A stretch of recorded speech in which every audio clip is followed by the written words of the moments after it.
Mr. Falkowski, did you want to take up Mr. Alexander's matter? Certainly. Mr. Alexander, case number 375134. Oh, hang on just a second, Mr. Falkowski. Mr. Alexander has asked for a video of the proceeding. Excuse me, are you attempting to serve me something, sir? Your Honor, for the record, I gave Mr. Alexander there's any advance sheets. Your Honor, I would object at this time. Well, it was just additional authority that came to my attention after I filed my response. I basically am in court. Objection, Your Honor. I'm the moving party, and I'd like to address the court before Mr. Falkowski says another word. And based on situations and circumstances... Would you like to sign this first? I'm sorry, sir, I can't do that. Well, can't hear the case, sir. Although procedurally I may be somewhat out of order, I would ask it be set over until Friday, since one of the rights that Mr. Alexander is stating that I'm violating is his right to counsel on the underlying contempt action, and if it was continued until Friday, a public defender would be present, could advise him on that issue. I think that's the first issue we should take up, is whether or not he's representing himself, or whether or not he wants a public defender appointed. Mr. Alexander, you know I can't proceed without a stipulation. Do you wish me to send this over to the presiding judge? Your Honor, if I may briefly address the court.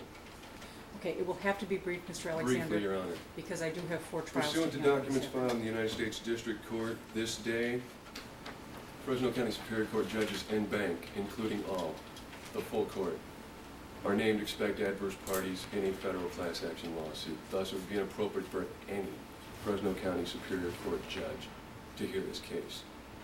Equally, it is my intent, pursuant to my authority under California Penal Code, Section 837, place Mr. Falkowski under citizen's arrest. On what basis, sir? Violation of Penal Code Section 166, as well as 422.6, 422.7. At this point in time, I am additionally requesting that a peace officer of the state of California takes that individual who I now deliver into custody. You may cite him out pursuant to Penal Code Section 849, sub B1. That's your discretion. Additionally, Your Honor, I would leave the court a copy momentarily, my personal file copy of said petition under Federal Rules of Civil Procedure Rule 27, filed this day with the federal court. I will be additionally going over and serving the presiding judge en banc. Tom, if you could hand me a copy of that Mr. Alexander has. Now, I would like to have this back, Your Honor, and while the matter is under consideration, I would like to depart from the courtroom, proceed with my associates across the street to serve the presiding judge. Also, my associate here today has a duplicate copy for which we would like to serve on Mr. Falkowski. Therefore, I would request that these documents, whatever they are, be returned to Mr. Falkowski, and when it's determined how we proceed, such appropriate service would then take place.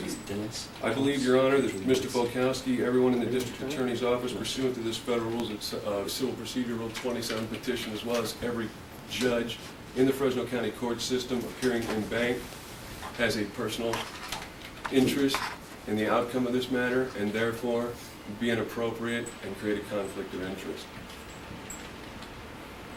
In the event I'm wrong, I would like a minimum of 2 days to prepare a 170.1A6C challenge for cause against each and every judge in the Fresno County Superior Court system. I'd go along with his request to continue the case for a couple of days until Friday.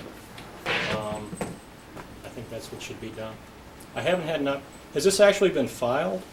It was.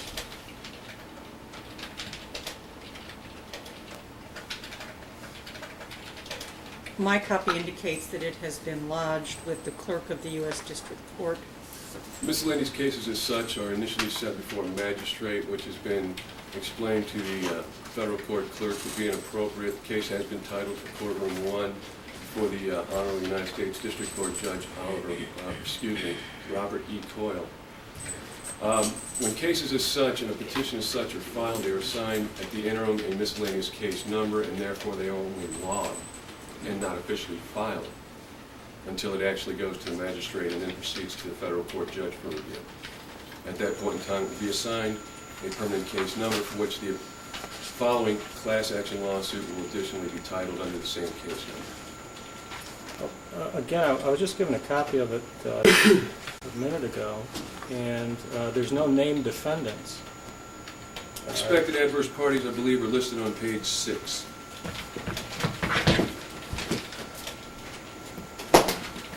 Defendants are not, Your Honor, in such a petition to be identified as actual defendants, rather are to be listed as expected adverse parties. And that is in compliance with Federal Rules of Civil Procedure Rule 27. I'm sorry, on page 6? Excuse me, page 8, number 4, James Polkowski, Deputy District Attorney, County of Fresno, ETAL, Family Support Division, number 77777, P.O. Box. Thank you, I found it.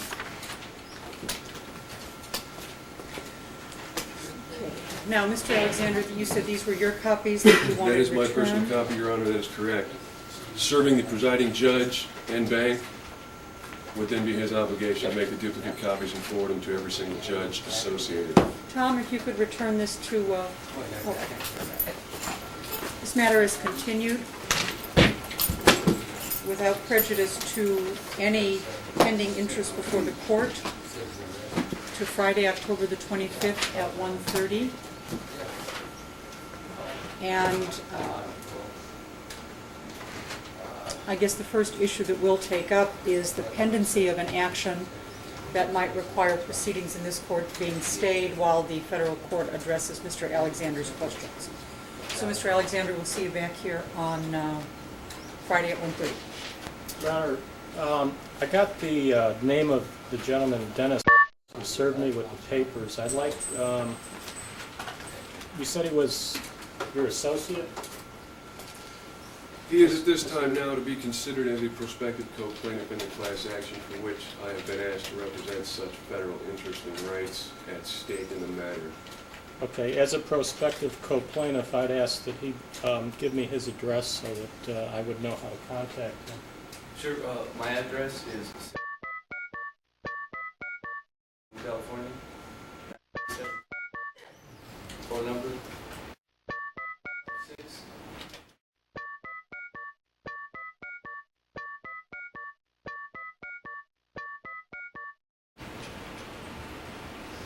Okay, and are you participating in the citizen's arrest? No, sir, he is not.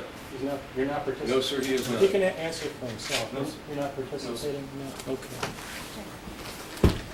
Mr. Falkowski, I would reserve to you, having had Mr. identified today as a prospective co-plaintiff, I'm not certain what, if any, effect that would have upon the validity of service by a party. You would, of course, be, I would reserve, simply as a procedural matter, your right to object to that service if he is in fact deemed to be a party to the action. Your Honor, having not directly considered that at the moment, we could return that document and Mr. or Mr. You'd like to serve him? I've already been served. He's not Well, let's complaining at this avoid- point, let's I am avoid any- simply, just a second. Your Mr. Honor- Alexander, just a second. Mr. Falkowski, you're excused. Mr. Alexander, this matter is continued to Friday at 1:30. Thank you, Your Honor.